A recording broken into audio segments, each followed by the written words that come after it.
নমস্কার, নিউজ 18 বাংলায় আপনাদের সকলকে স্বাগত। আপনাদের সঙ্গে রয়েছে আমি সোনিয়া। আর খবর দিনভরে নজর রাখতেই হচ্ছে শুরুতে বারবার আমরা দেখেছি আরজি করের ঘটনার পর চারিদিকে প্রতিবাদ, বারবার নারী সুরক্ষার কথা বলা হয়েছে, কিন্তু যখন চারিদিকে এই প্রতিবাদের ছবি দেখা যাচ্ছে তার মাঝে আরো একটা অভিযোগ, শ্লীলতাহানির অভিযোগ। এবার শহরের নামী পাঁচতারা হোটেলে শ্লীলতাহানির অভিযোগ, আর সেই অভিযোগেই চাঞ্চল্য ছড়িয়েছে গোটা জায়গা জুড়ে।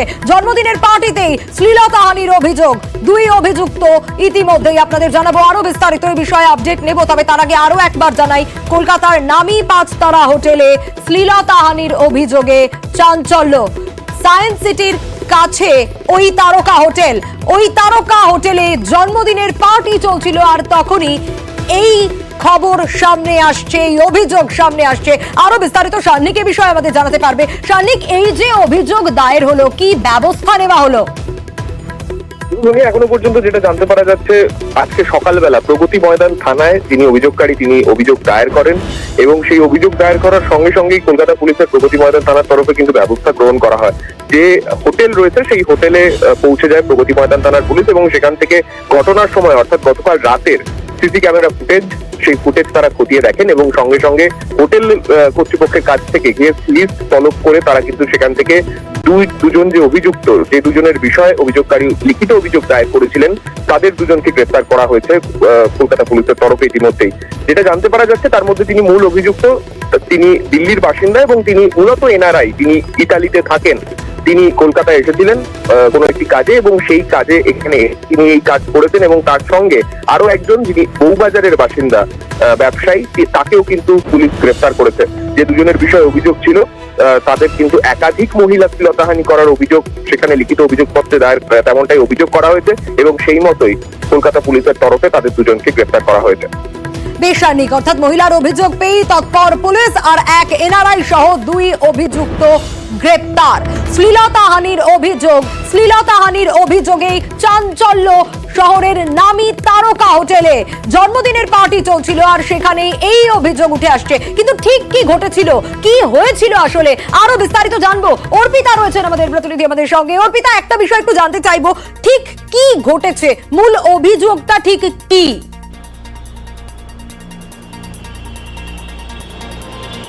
দেখো, পুলিশ সূত্র থেকে খবর যে এবারে কিন্তু বাইপাসের ধারে একটি বিলাসবহুল একটি হোটেলের ভেতরে শ্লীলতাহানির ঘটনায় চাঞ্চল্য ছড়িয়েছে। গতকাল রাতে রিয়েলিটি শোয়ের এক বিখ্যাত এক গায়িকা, তার জন্মদিন ছিল, সেই কারণে তারা 6 জন সেই হোটেলে তারা গিয়েছিলেন, এবং একটি বিশেষ জায়গায় তারা সেখানে পার্টি করছিলেন, এবং সেখানে গানের আসরও সেখানে বসেছিলেন।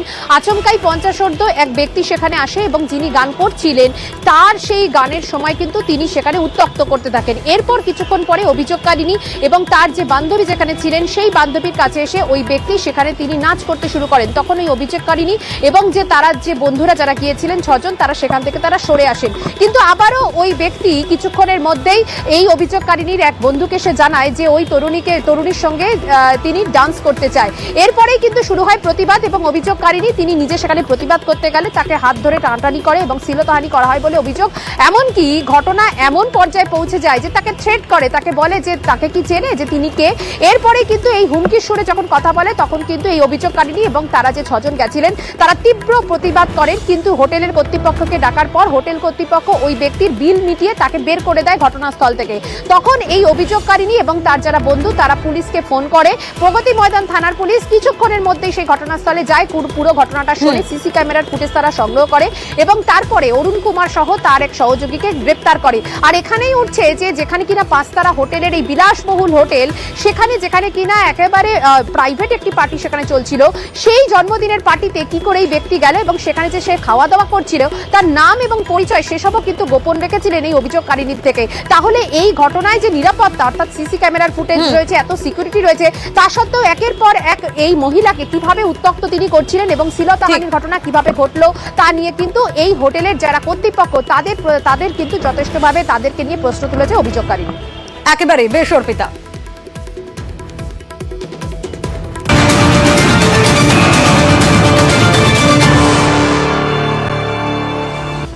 যে ব্রেকিং এ আরো একবার নজর রাখবো, ইডি দপ্তরে হাজিরা মন্ত্রী চন্দ্রনাথ সিনহার।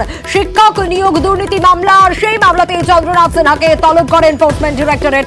শিক্ষক নিয়োগ নিয়ে চন্দ্রনাথ সিনহাকে জিজ্ঞাসাবাদ ইডির। কি কি জিজ্ঞাসাবাদ করা হতে পারে, কি কি প্রশ্ন করা হতে পারে, আরো বিস্তারিত এই বিষয়ে অনুপ আমাদের জানাতে পারবে। অনুপ, শিক্ষক নিয়োগ দুর্নীতি মামলা ইতিমধ্যেই মন্ত্রী চন্দ্রনাথ সিনহা তাকে তলব করা হয়েছিল। নির্ধারিত সময়ের আগে তিনি ইডি দপ্তরে এসে উপস্থিত হয়েছেন। মূলত শিক্ষক নিয়োগ দুর্নীতি মামলায় যে ক্ষেত্রে প্রথম একেবারে গ্রেপ্তার করা হয় কুন্তল ঘোষকে, এবং কুন্তল ঘোষকে গ্রেপ্তারের পরবর্তী ক্ষেত্রে সিনার পার্কে যে ফ্ল্যাট, সেই ফ্ল্যাটে তল্লাশি করে এবং সেখান থেকে ডায়েরি উদ্ধার হয়েছিল। ডায়েরির মাঝের পাতায় কিন্তু একেবারে উল্লেখ করা ছিল এজেন্ট হিসাবে মন্ত্রী চন্দ্রনাথ সিনহার নাম। এরই পরবর্তী ক্ষেত্রে বীরভূমে তার যে একেবারে বাড়ি, সেই বাড়িতে কিন্তু ইডির পক্ষ থেকে তল্লাশি করা হয় রাতভর, এবং সেই তল্লাশি অভিযানে 41 লক্ষ টাকা উদ্ধার হয় এবং তার মোবাইল ফোন বাজেয়াপ্ত করা হয়েছিল। পরবর্তী ক্ষেত্রে ইডিকে তিনি কিন্তু পাল্টা চিঠি করেছিলেন তার টাকার উৎস এবং মোবাইল ফোন ফেরত পাওয়ার জন্য আইনজীবী মারফত। কিন্তু সেক্ষেত্রে লক্ষ্য করা যায় যে একেবারে ইডির পক্ষ থেকে আবার তাকে তলব করা হলো, এবং তলব করার কারণ যে মোবাইল ফোন বাজেয়াপ্ত করা হয়েছিল, সেই মোবাইল ফোনের বেশ কিছু তথ্য দেখিয়ে তাকে জিজ্ঞাসাবাদ করার জন্যই আজকে তলব করা হয়েছিল। এবং 41 লক্ষ টাকার উৎস তিনি কিভাবে জমা দিয়েছেন এই সমস্ত তথ্য যেমন জানতে চায়।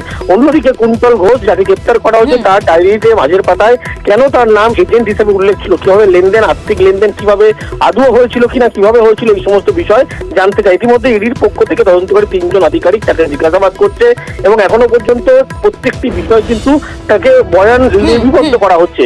ইডির পক্ষ থেকে জিজ্ঞাসাবাদ দীর্ঘ সময় ধরে চলে বলে এমনটাই কিন্তু ইডি সূত্রে খবর। সোনিয়া, বেশ।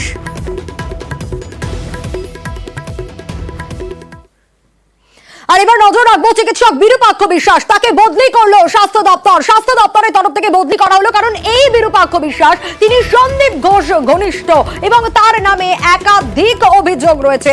আরো বিস্তারিত এই বিষয়ে অভিজিৎ আমাদের জানাতে পারবে। অভিজিৎ, বর্ধমান মেডিকেলের প্যাথোলজি বিভাগের সিনিয়র রেসিডেন্ট হিসেবে কর্মরত ছিলেন বিরূপাক্ষ বিশ্বাস, এবার তাকে বদলি করে দেওয়া হলো কাকদ্বীপের মহকুমা হাসপাতালে। তো এই জায়গা থেকে প্রশ্ন উঠছে স্বাভাবিকভাবে, এই যে 1 বছর আগের অডিও ভাইরাল হলো, তারপরেই কিন্তু বিতর্ক তৈরি, একাধিক অভিযোগ আর এই বদলি।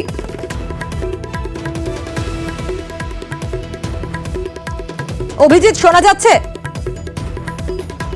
অভিজিতের কাছে ফিরবো, তবে তার আগে আরো একবার জানাই, কাকদ্বীপ মহকুমা হাসপাতালে বদলি করে দেওয়া হয়েছে বিরূপাক্ষ বিশ্বাসকে। কদিন আগেই বিরূপাক্ষ বিশ্বাসের একটি অডিও রেকর্ডিং ভাইরাল হয়ে যায়, এবং সেখানে সেই সময় সেই অডিওতে শোনা যায় যে এক ইন্টার্নকে হুমকি দিচ্ছেন তিনি, এবং ভাইরাল অডিও প্রকাশ হয়, আর তার কয়েকদিনের মধ্যেই এই বদলি। আরো বিস্তারিত অভিজিৎ জানাতে পারবে আমাদের। অভিজিৎ, এই অডিও ভাইরাল হলো যা 1 বছর আগের, আর সেই অডিও ভাইরাল হওয়ার পরই এই বদলি, কারণ সেই অডিওকে ঘিরে নানা বিতর্ক, নানা অভিযোগ সামনে এসেছিল।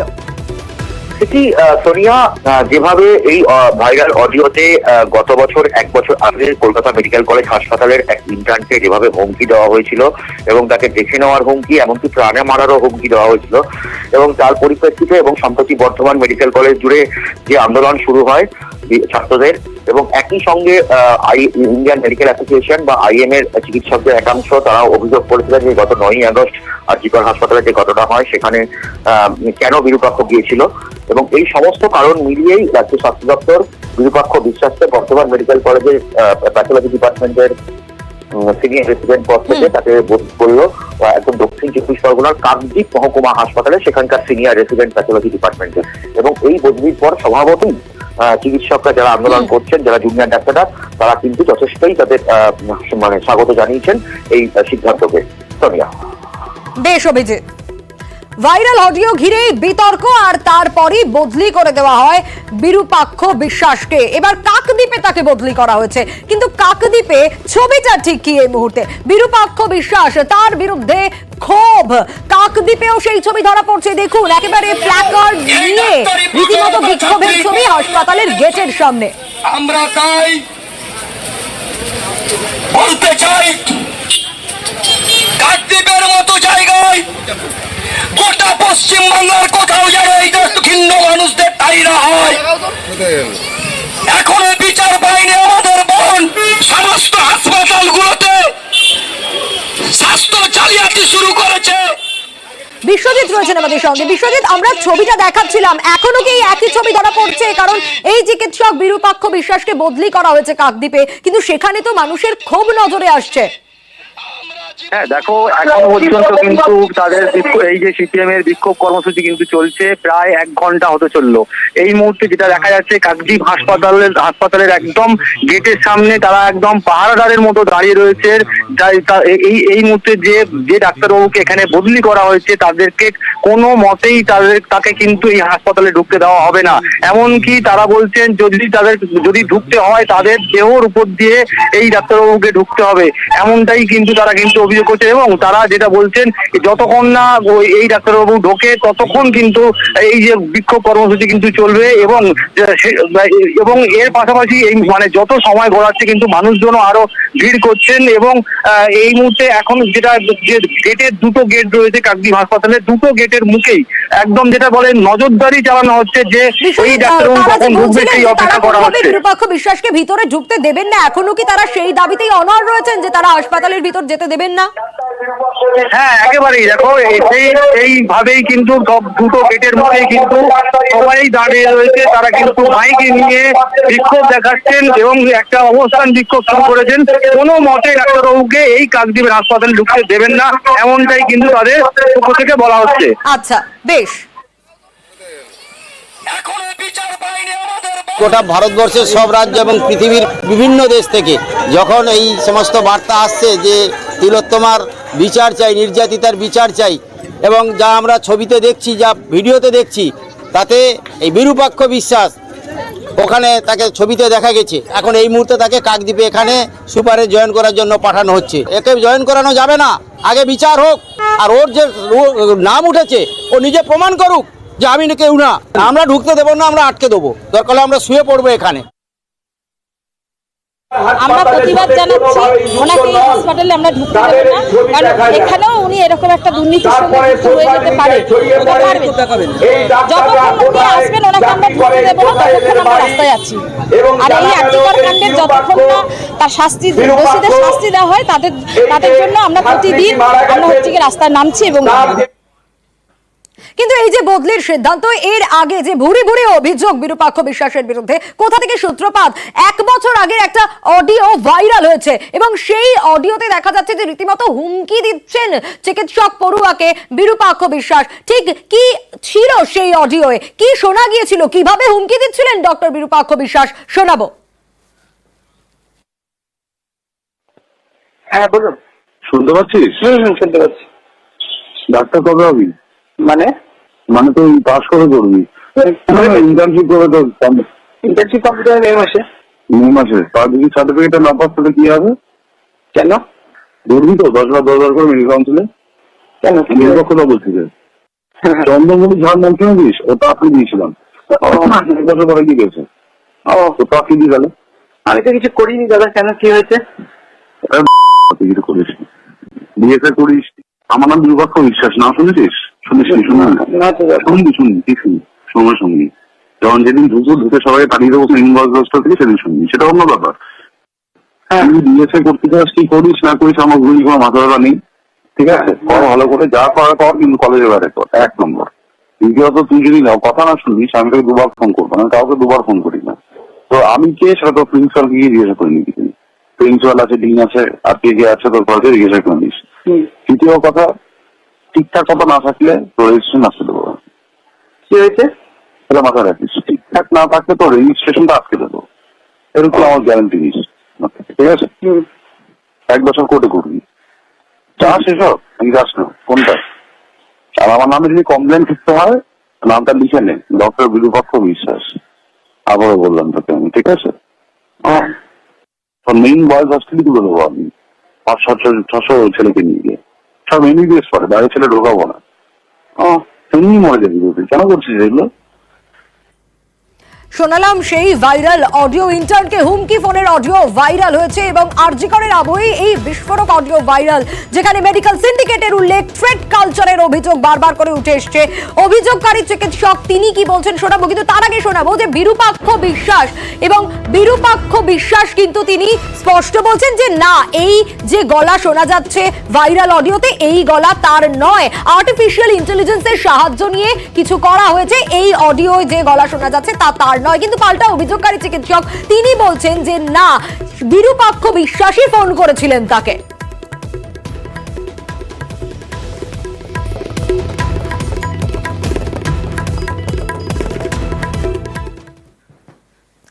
মেডিকেল কলেজগুলির নিরাপত্তায় প্রথম দফায় 40 কোটি টাকা মঞ্জুর। নবান্নের তরফ থেকে সুরক্ষা ব্যবস্থা জোরদার করতে একাধিক পদক্ষেপ। দ্রুত টেন্ডার প্রক্রিয়া শুরু করার নির্দেশ রাজ্যের। আরো বিস্তারিত এই বিষয়ে আপডেট দিতে পারবে সোমরাজ, রয়েছেন আমার সঙ্গে। সোমরাজ, দেখো, ইতিমধ্যেই 40 কোটি টাকা মঞ্জুর করেছে নবান্ন রাজ্যের স্বাস্থ্য দপ্তরকে। মূলত রাজ্য জুড়ে 28টিরও বেশি মেডিকেল কলেজ ও ইনস্টিটিউটগুলির নিরাপত্তা ব্যবস্থা সাজাতে চেয়ে রাজ্যের স্বাস্থ্য দপ্তরের তরফে একটি প্রস্তাব পাঠানো হয়। সেই প্রস্তাব ইতিমধ্যে অনুমোদন দিয়েছে নবান্নের শীর্ষ মহল বলেই সূত্রের খবর, এবং সেখানেই স্পষ্টভাবে জানানো হচ্ছে যে 40 কোটি টাকা অনুমোদন দেওয়া হচ্ছে। বিশেষত 28টি মেডিকেল কলেজ ও ইনস্টিটিউট মিলিয়ে 7000টি সিসিটিভি, 900টি রেস্টরুম, 2000 সিকিউরিটি কর্মীর রিকুইজিশন দেওয়া হয় স্বাস্থ্য দপ্তরের তরফে, এবং সেই প্রস্তাবের অনুমোদন চাওয়া হয় নবান্নের কাছ থেকে। নবান্নের তরফে সেই প্রস্তাবের অনুমোদন দেওয়া হয়েছে এবং দ্রুত টেন্ডার প্রক্রিয়া শুরু করে কাজ শুরু করা যায় কিভাবে তা নিয়েও নির্দিষ্ট নির্দেশ স্বাস্থ্য দপ্তরের তরফে দেওয়া হচ্ছে বলেই সূত্র মারফত জানা যাচ্ছে। বেশ সোমরাজ।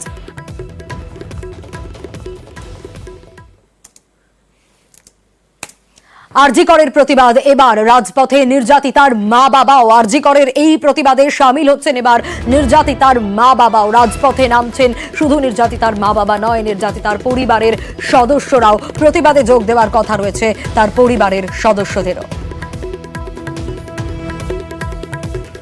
পরিবারের লোক যাবে, পরিবারের লোক যাবে, আর আপনি আপনার সেটা পরিবারের লোক করা হয়নি আমাদের। কখন যাবো ঠিক হয়নি, আপনি যাবেন, গেলে তো জানতেই পারবেন আপনারা। আরজি করেই যাবো আমরা। ঠিক আছে, কে কে যাবেন, কখন যাবেন, এটা কালকে যাবেন, কালকে যাবেন। আন্দোলনরত চিকিৎসকরাও বলছেন, যদি নির্যাতিতার মা বাবা আসেন এই প্রতিবাদে সামিল হন তাহলে তাদের মনোবলও বাড়বে। আজকে আমাদের রাত 9টায় যে অনুষ্ঠানটা, বিচার পেতে আলোর পথে রশনি সে ন্যায় তাক, এই অনুষ্ঠানটি আজকে সারা দেশে এবং সারা বাংলায় পালন হবে। রাত 9টায় সবাইকে অনুরোধ করছি আমরা, ঘরের লাইট বন্ধ করে রাস্তায় মোমবাতি নিয়ে এসুন এবং ক্যান্ডেল লাইট মার্চ করুন এবং মানববন্ধন করুন এবং দাবি তুলুন, যে ন্যায় বিচারের দাবি তুলুন। তাই এই অনুষ্ঠানটি আরজি কর মেডিকেল কলেজের বুকেও যে আমরা অনুষ্ঠিত করব, সেখানে রাত 8টার সময় যে আমাদের কলিগ যিনি মারা গেছেন তার ফ্যামিলি আমাদের এখানে এসে যুক্ত হবে। আমাদের মনোবল তাতে আরও বাড়বে এবং রাত 9টায় আমাদের এই অনুষ্ঠানটি এখানে সূচনা তারা করবেন। আরজি করের প্রাক্তন অধ্যক্ষ সন্দীপ ঘোষ গ্রেপ্তার। সোমবার তাকে গ্রেপ্তার করে সিবিআই। অনেকেরই প্রশ্ন, গ্রেপ্তার তো করা হয়েছে দুর্নীতির অভিযোগে। মহিলা চিকিৎসককে ধর্ষণ খুনে যে আসল মামলা, তার বিচার হবে কবে? এ নিয়ে সরব বিশিষ্টরাও।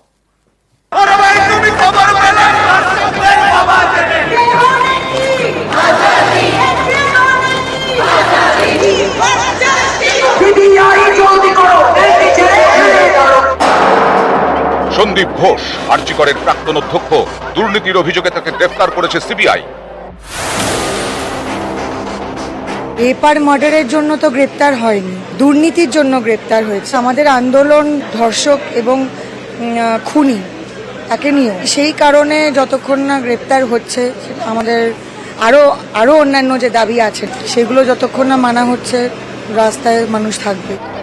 সোমবার রাতে যখন সন্দীপকে গ্রেফতার করে সিবিআই, তখন লালবাজার অভিযানে আরজি করের জুনিয়র ডাক্তাররা পথে বসে তারা তখন প্রতিবাদে সরব।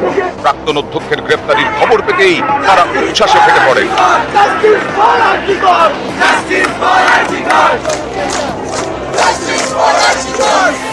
সন্দীপ ঘোষের গ্রেফতারিতে উচ্ছ্বাস, কিন্তু জুনিয়র ডাক্তাররা তাদের আন্দোলনে অনড়।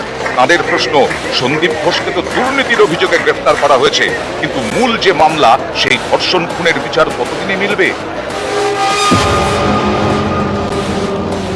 সন্দীপ ঘোষকে যেটা গ্রেপ্তার করা হয়েছে অবভিয়াসলি গুড নিউজ, বাট আমাদের যেটা দাবি ছিল সেটা কিন্তু দিদিদের, দোষীদের আইডেন্টিফাই করা এবং তাদেরকে অ্যারেস্ট করা।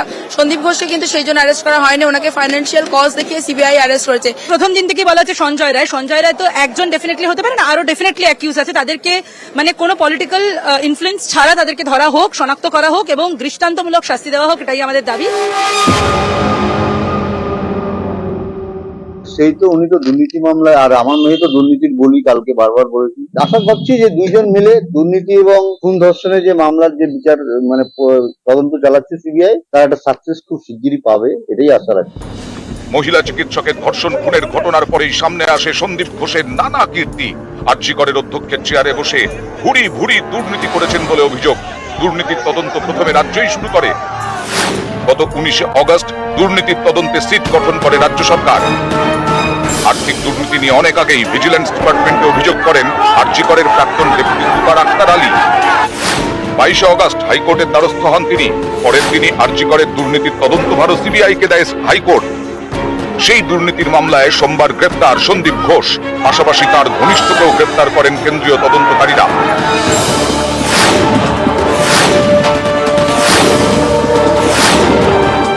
সমাজের সর্বস্তরে দাবি আরজি করের বিচার চাই। এরই মাঝে গ্রেপ্তার আরজি করের প্রাক্তন অধ্যক্ষ সন্দীপ ঘোষ। দুর্নীতির মামলায় তাকে গ্রেপ্তার করেছে সিবিআই। এতে অনেকেরই প্রশ্ন, গ্রেপ্তারই তো হলো দুর্নীতির মামলায়, আসল যে ধর্ষণ খুনের মামলা তার কি হলো? সিবিআই তদন্তের কিনারা হবে কবে? কবে মিলবে বিচার? নিউজ 18 বাংলা।